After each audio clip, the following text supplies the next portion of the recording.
well, going off of what you're talking about as far as characters, Mallory, who's the main character, she sucks. And here's why. So the author makes her unreliable by making her a crackhead. Okay. Like, and then he just says, well, crackheads, sometimes their brains foggy. That's it. That's the extent of her unreliableness. That is weak sauce. You gotta do better than that. And then when Mm-hmm. she's going around talking about it's a ghost, Anya, she's making me draw on the wall.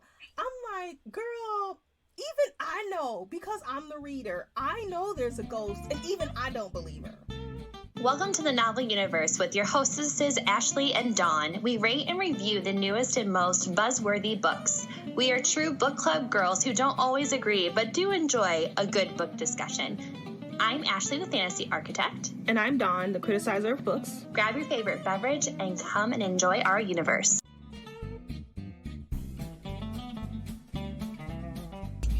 Hello, everyone, and welcome back to the Novel Universe with your lovely hostesses, Ashley and Dawn. Today, we're going to be talking about Hidden Pictures by Jason Rekulak. I still, have no idea how to pronounce that last name. So Close enough. Apologies in advance. So sorry. And if you are new to our podcast, we basically will do a non-spoiler review, and then we'll tell you when we're going to spoil it. And so you can pop in whenever you're wanting to listen to see if you want to read it or if you just want to hear what we have to say. Because Dawn and I do not discuss the books until we come on podcast. So all of this is all new to us. This is all real life action, people. So we are not going to be reading another book for December. December is our wrap up month that we do where we talk about the books that we didn't like for the year and our top 10 books of the year for us. So curious if you have hit your reading challenge yet. I have had to drop mine due to work purposes, but I know Dawn has excelled on hers. So, I didn't make a goal. There. You didn't make yours though? I didn't make a goal on Goodreads this year. Okay, well, she's already excelled though. I know how many books this girl's read. She's read a lot. Okay, so without further ado, here is Hidden Pictures by Jason Rekulak. And I also want to say by Will Stahil. Yeah, I think that's how you say his name. And Dogi Honer. They're both illustrators for this book. So just wanting to highlight their work as well before we talk about it. So Hidden Pictures is a paranormal mystery is what I'm going to say, basically. It's about a woman who works as a nanny for a young boy that has strange, disturbing attributes. She's fresh out of rehab. Mallory takes a job working in a nice bougie suburb in New Jersey, and she's supposed to look after 5-year-old Teddy. Well, Teddy starts to have these drawings that start to emerge of someone that is being dragged into the woods, and no one can explain it. It's the work of someone that is older than 5-year-old Teddy. And so Mallory essentially sets out to figure out what in the world is going on, because the drawings start off very vague and then they start to get more detailed. And that's all I'm going to say. It's a paranormal mystery, dude.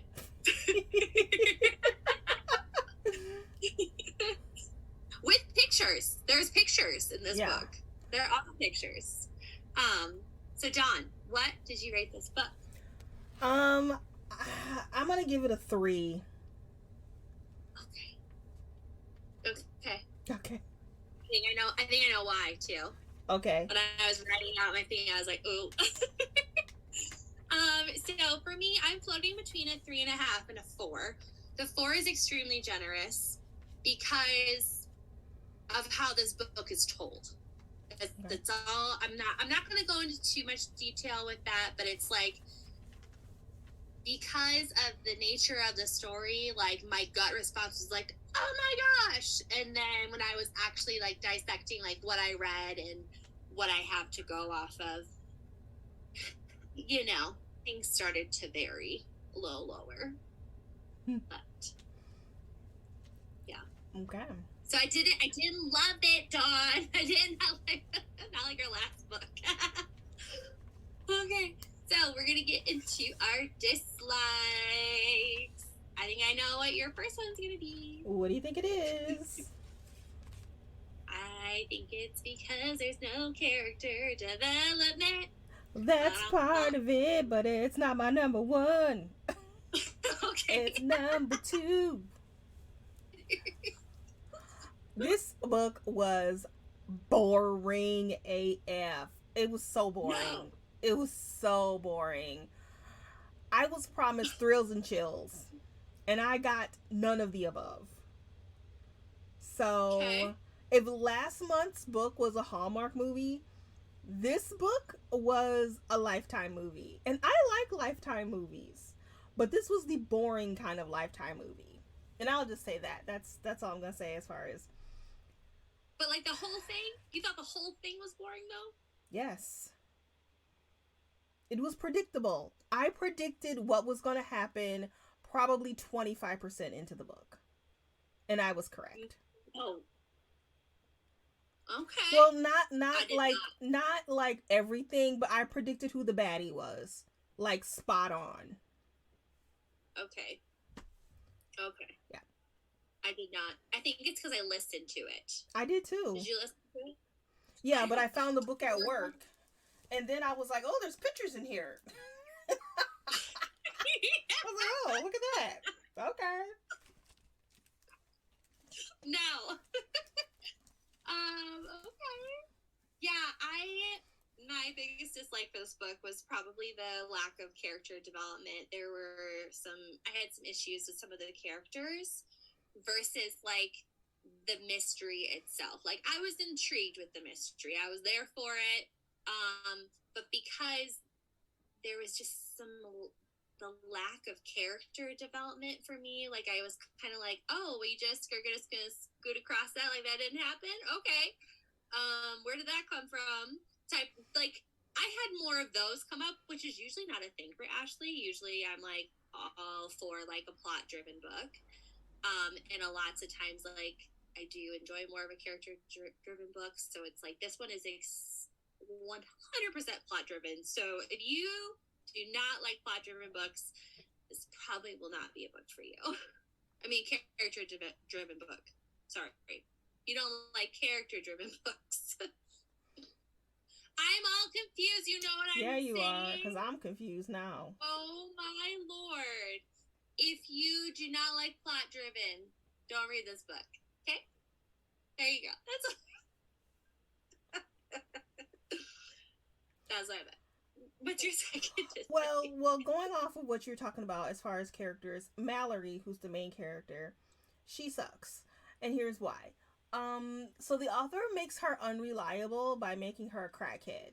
Okay. And then he just says, well, crackheads, sometimes their brain's foggy. That's it. That's the extent of her unreliableness. That is weak sauce. You gotta do better than that. And then when she's going around talking about, it's a ghost, Anya, she's making me draw on the wall. I'm like, girl, even I know, because I'm the reader, I know there's a ghost, and even I don't believe her. It was like it was inserted there because he like remembered that she was a drug problem. Yeah. That's what I felt like. Yeah. Like he remembered, like, oh yeah, I have to touch here. Like I have to make my touch point over here. Like she has to struggle just a little bit when she sees the needles, you know, or the oxycodone. She has to do it, and it's like, book.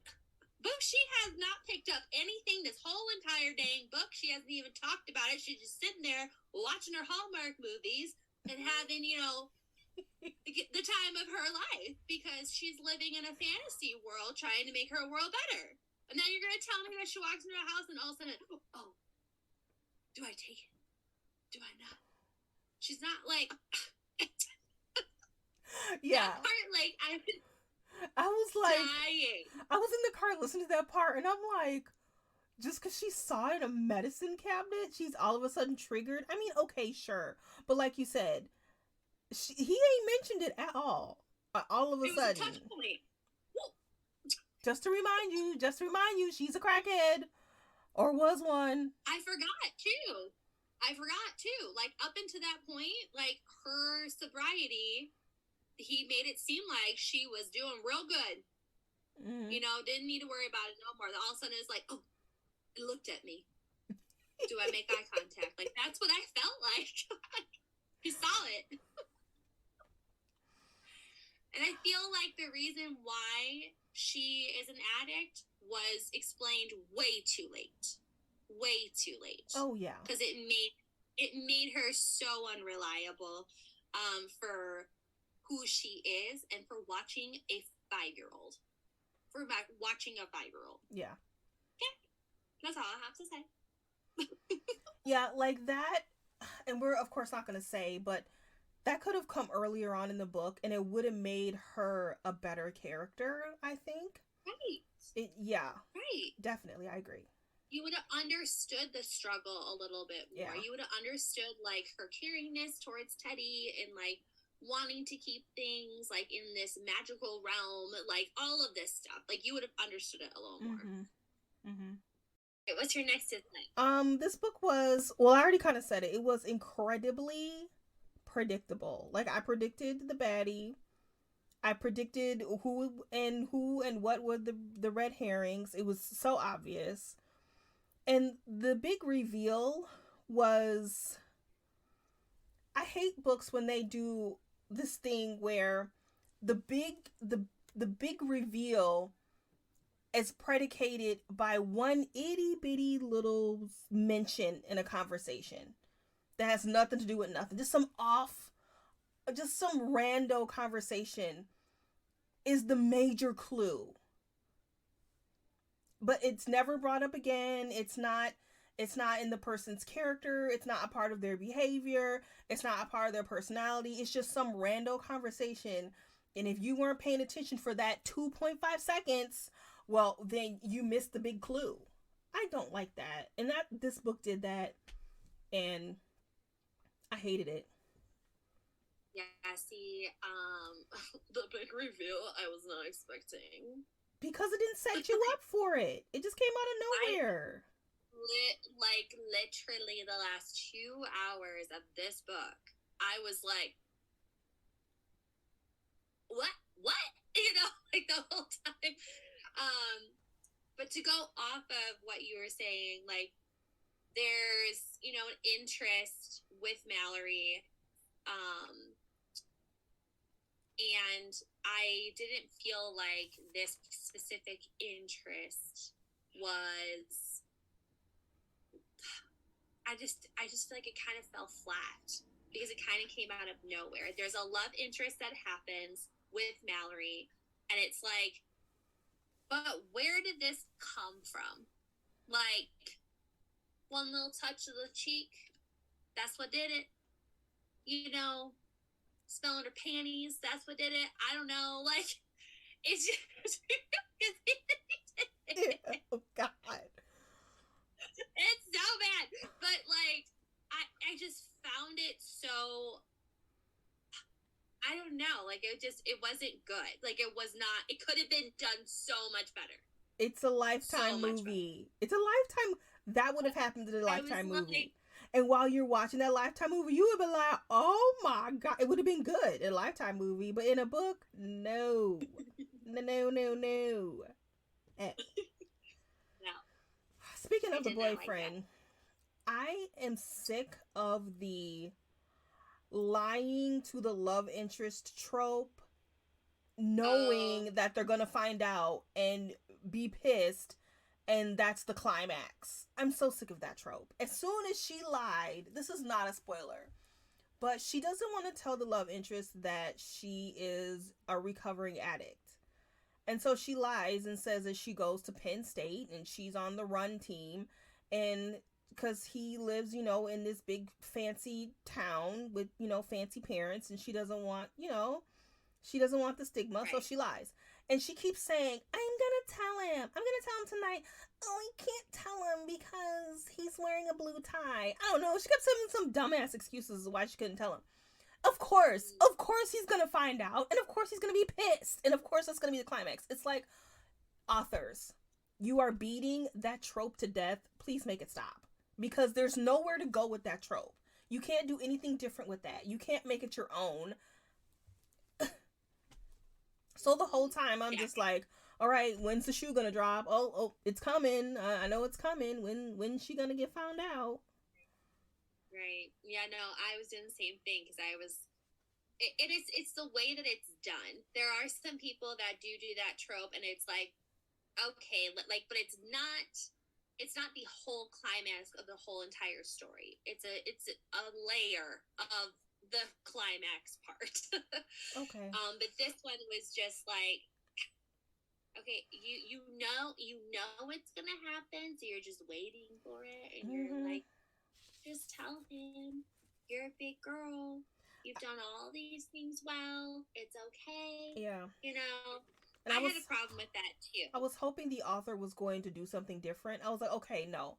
This author has won a Hugo Award. Like, that's a big deal. Or he was nominated for one or something. Right. I was like, okay, this author is not going to go for that. He ain't going to fall for that trope. He not. He going to do something different. No, he didn't. He did the trope. I just have one last, like, little nitpick. Okay. Do you have anything else? Nope. So, is it nitpicking time? Do you have any nitpicks? It's nitpicking time. It's nitpicking time. So I had an issue with Mallory. So Mallory is hired as a nanny. I was a nanny for 10 years. I would never let this woman into my house. That is like, oh my God. The amount of stuff that this girl gets away with as a nanny is no. Like, people have been fired for less. And you are a nanny fired for less in a fancy suburb, like a fancy. In a fancy suburb, and there's shit that goes down there too. Like, there is, like, but the stuff, falling asleep on the couch for 4 hours while he goes and plays Angry Birds. He's Are 5. you kidding? This kid is 5, by the way. 5. No. 5 years old. No. I commend. I'm not saying that she was terrible, and the make believe and the fact that they did all this stuff together. That's great. That's what you're supposed to. You're supposed to play with them. You're supposed to be there for them, feed them, whatever. But are you joking? No. Them performing a seance and asking this dude to watch this kid that you've only just met. Are you joking? No. That's funny. I was like, oh my gosh. Like,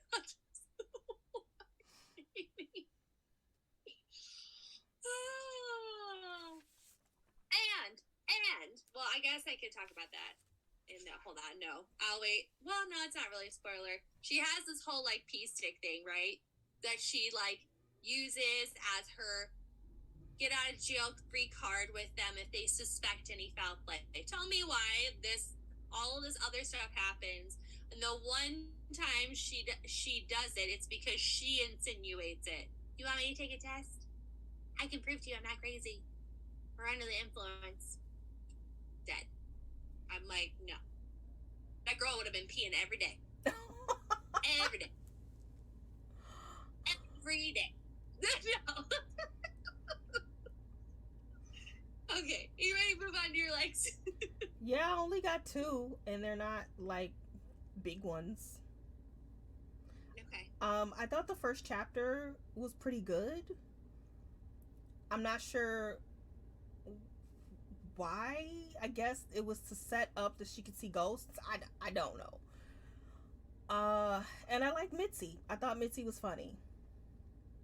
She was a hoot. She had a couple of good lines, and I was cracking up.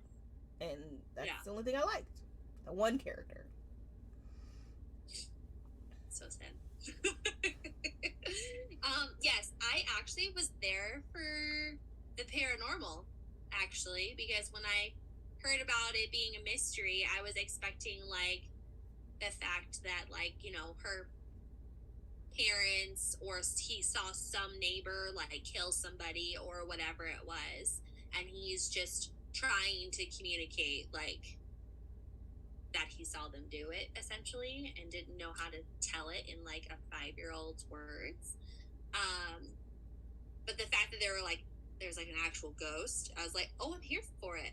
Okay, like that is probably the first time I've read that in our thrillers that we have read. It's usually been like someone's just so psychotic that they go into a spiral. Yeah. I like that.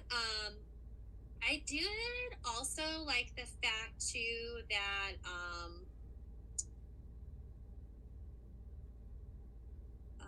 that the book actually has drawings in it. Like, I wish I would have seen that personally. Like the whole time, like I wish I would have been able to like read with the pictures, because I saw them after I finished the book, and I'm like, so kudos to them for actually doing the pictures, you know, and putting them like in the book and stuff like that. I feel like would have been a different experience. But yeah, and Mitzi was crazy, and I liked her. I was here for her. She was the only character that I felt like had a backstory. She stuck to her guns. Only character. Yep. So that's all I got, though. Other than like the reveal was a surprise to me, but I won't say it because it's a spoiler. So yeah. Well, it was a surprise to everybody because it came out of nowhere. It was a surprise, and I was there for it. So that's why, like, my ending thoughts were like, "Oh my gosh, a 4!" because I was so surprised. Probably more. I was like, "Oh my god, a 3." That's what I said. Oh my goodness. Well, if you guys are only listening for our non-spoiler review, our next podcast is going to be our year-end reviews, like we talked about at the beginning. So we hope to catch you around for that. If you're curious to hear our spoiling thoughts, that's what we're going to do. And 5, 4, 3, 2, 1. Let's talk about the ending, shall we? All right. If you hear that noise in the background, it's my computer. It's doing some stuff. So sorry. What'd you say? I said let's talk about the ending. I guess the big reveal. So yeah, we finally learned that there is, in fact, as readers, we know that there's a ghost. Like Anya is a ghost hanging out, possessing Teddy and all this other stuff, and then starts to communicate through Mallory and starts possessing her while she's sleeping, and like all of this stuff. So then Mallory and Adrian decide we need to get to the bottom of who's trying to talk to us, because they keep thinking that this person that was possessing her was someone who had was killed originally, like in the house, and all of this stuff. Or her body went missing, if you will, and there was a bunch of blood everywhere, and they had no idea what happened to this girl. We don't got to recap, because if they're here, they already know. Right. So, did you know that Teddy was a girl? No, they came out of nowhere. That's what I'm saying. What the hell was that? She was just like, "Ooh, you got nipples or boobies or whatever." Okay, and kids are curious. Boys would say that too. Like, right. And I didn't even think about the fact that, like, Teddy's been wanting to wear the same purple shirt. I didn't even think anything about it because purple is such a unisex color, right? But the only thing that I could pull out of it is that Teddy goes to the bathroom alone all the time.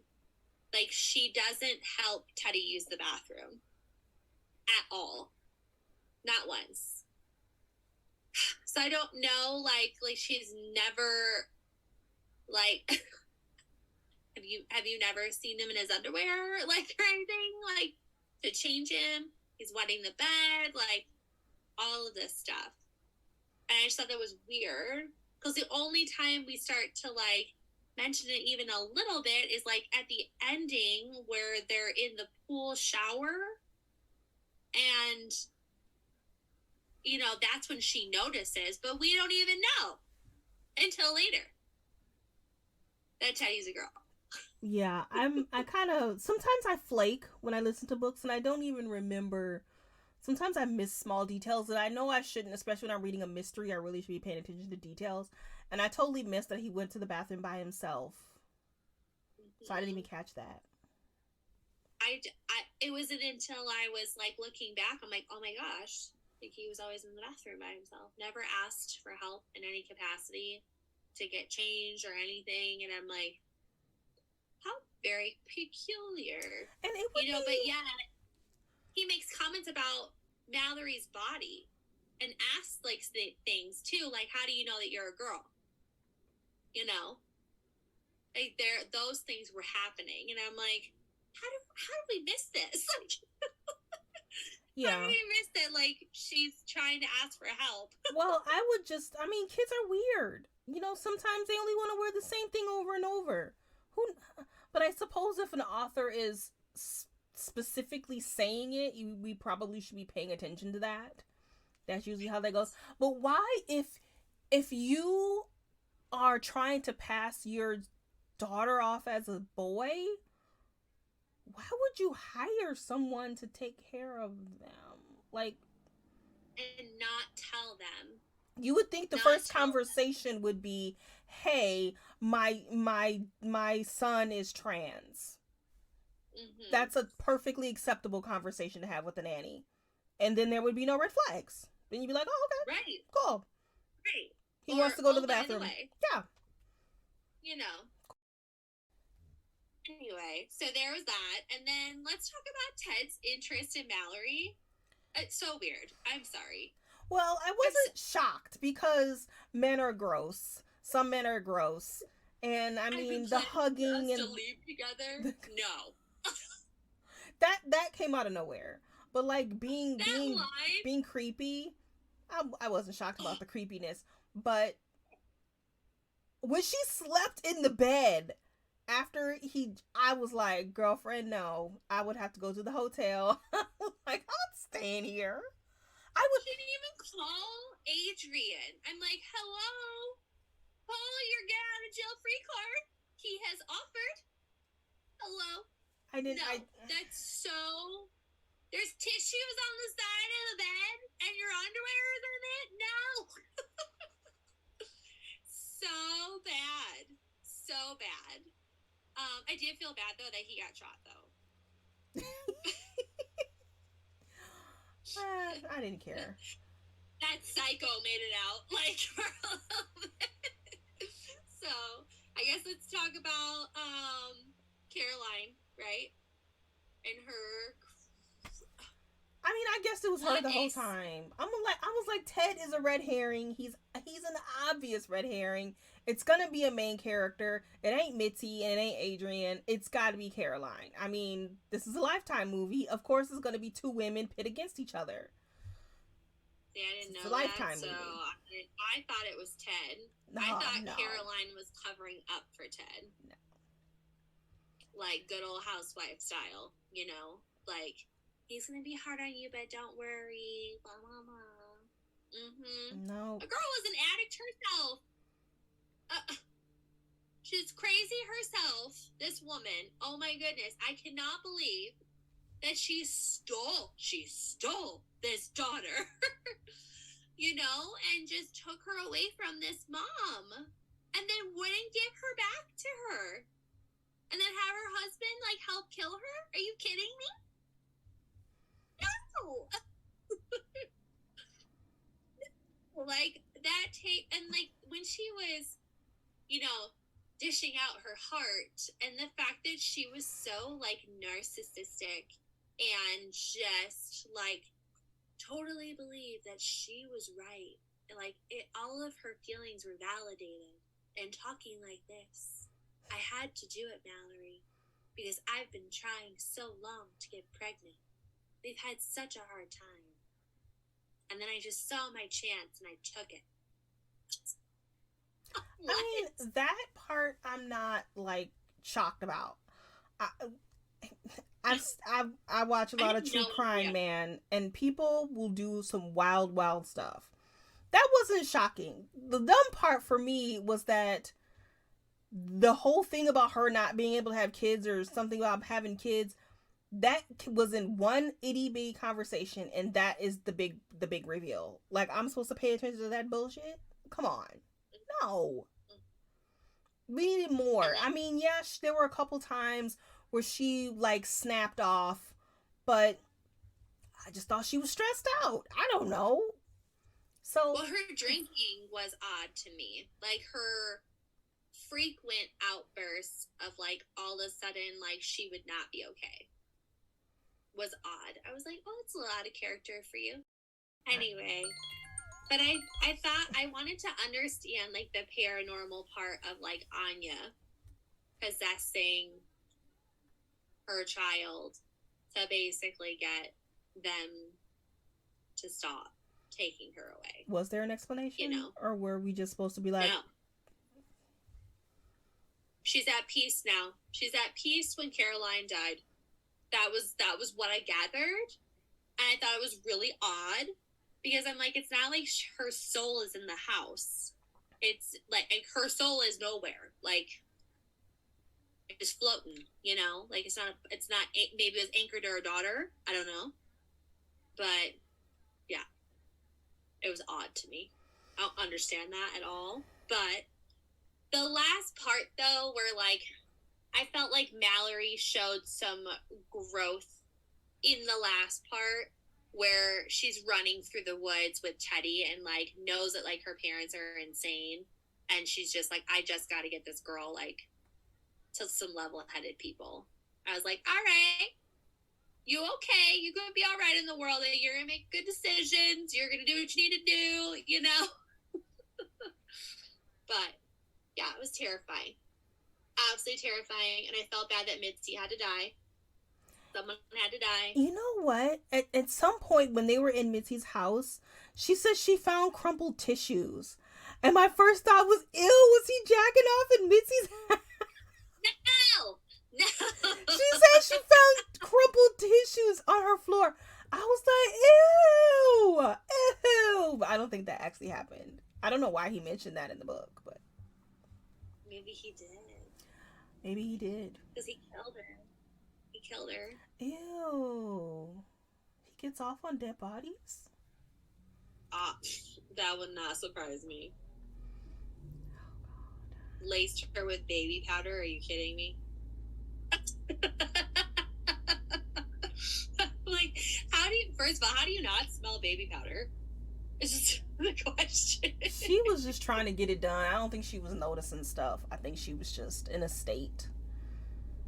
Oh, anyway. Well, I don't watch a lot of, like, Lifetime. Maybe I would have picked up on these red herrings and whodunit. Because I just don't. So for me, it was a great experience. If you do not watch that show at all, you want a little ride for your life, there you go. It's good. Lifetime movies are they're like total opposite from Hallmark movies. Lifetime movies are usually about a woman who's in a bad state, and then something bad happens, and she defeats the badness because she's a woman and she can take care of herself. Whereas Hallmark movies are, you know, they're about relationships, and Lifetime movies are opposite of relationships. Opposite. It's usually a crazy woman that she has to defeat because she's like the mistress, or it's a co-worker that's crazy, or a boss that's crazy, and she has to. Lifetime movies are great. Okay. So yeah, that's what this was. She had to defeat the crazy mom because she's the nanny, and she's overcoming her drug addiction, and she has to defeat the crazy mom and the creepy husband. No. Oh my gosh. I obviously have seen way too many Hallmark movies and not enough Lifetime. So that's the end of today's book podcast. We really hope you guys enjoyed our podcast, and we'll catch you next time for our year in review. And bye. See you later. Bye-bye. Have a great time. Bye-bye.